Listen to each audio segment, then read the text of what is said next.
Hello everyone, हमारे दिल के बेहद करीब जो कस्टमर है वो आज हमारे स्टॉल पर मौजूद है। मुंबई के सैंड ड्यून जो कि 4 साल से ज़्यादा उनका वस्त्र अब यूज़ करते हुए हो गया है। तो सबसे पहले धन्यवाद सर, आपने हमारे स्टॉल पे विजिट किया। और सबसे पहले मैं आपको पूछना चाहूँगा, आपके बिजनेस के बारे में कुछ हमारे व्यूअर्स को बताइए, क्या काम करते हो आप? हम लोग का बेसिकली नाइटी मैन्युफैक्चरिंग का ब्रांड है, नाइटीज़ का काम है हमारा।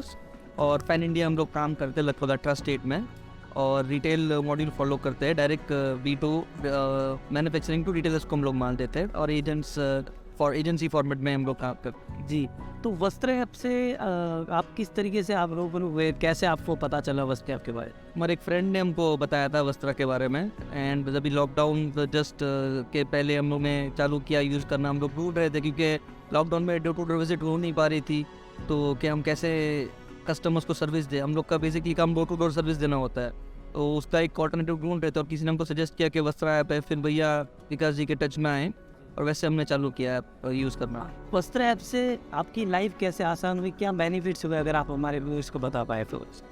ऐसे तो बहुत सारे बेनिफिट्स इतने हैं, इसमें पता नहीं पाएंगे। प्रोडक्शन मॉड्यूल से चालू करें तो प्रोडक्शन मॉड्यूल बहुत अच्छा है, सेल्स मॉड्यूल बहुत अच्छा है।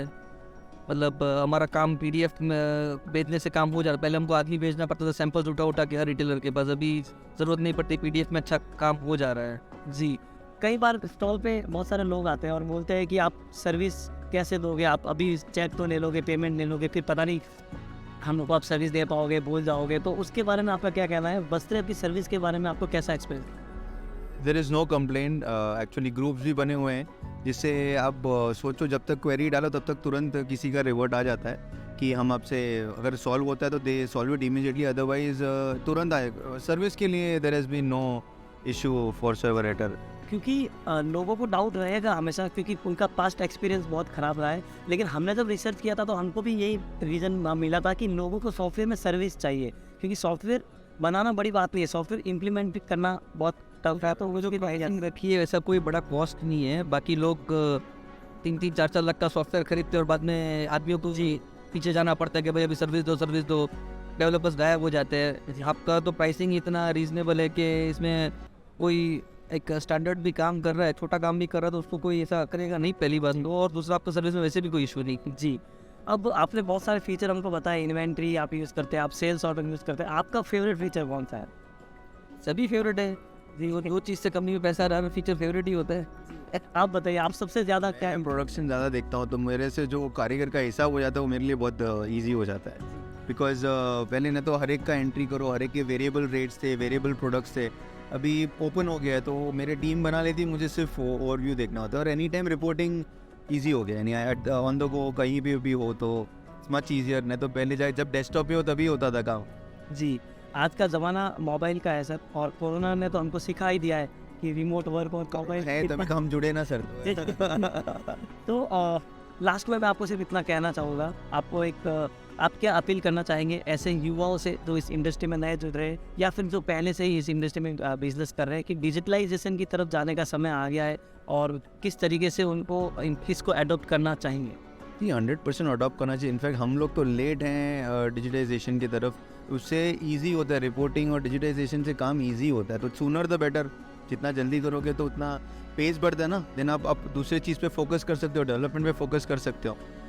तो जितना जल्दी होगा तो यूथ को, और यूथ तो ऐसे भी स्मार्ट है सर, अब उनको टाइम नहीं लगता है अडेप्ट करने के लिए चीज़ें। इंडिया की टेक्सटाइल इंडस्ट्री को 2025 तक 225 बिलियन इनका टारगेट बनाने का टारगेट है। तो आई थिंक आप जैसे युवा लोग जुड़ते जाएंगे तो ये बहुत आसानी से सोल्यूशन देंगे तो हम जल्दी पहुंच जाएंगे। जी, और ये सॉल्यूशन हमारा ये मानना है कि एज ए टीम हम 4 या 5 जने AC के रूम में बैठ के कुछ नहीं कर सकते ना, जब तक आपका साथ नहीं मिले और आपके सजेशंस हमारे पास ना आए, आपके रिकमेंडेशंस ना आए। हम लोग भी वही सोच रहे हैं कि जितना आप जल्दी इम्प्लीमेंट करके तो हम और भागे, ताकि और सुझाव दें और परेशान करें आप लोग।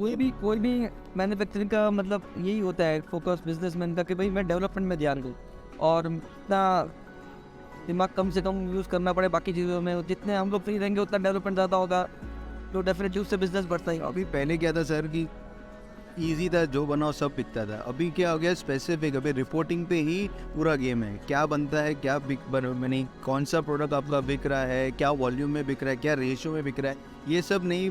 जब तक इन्फो आता है तब तक माल वैसा बना भी नहीं।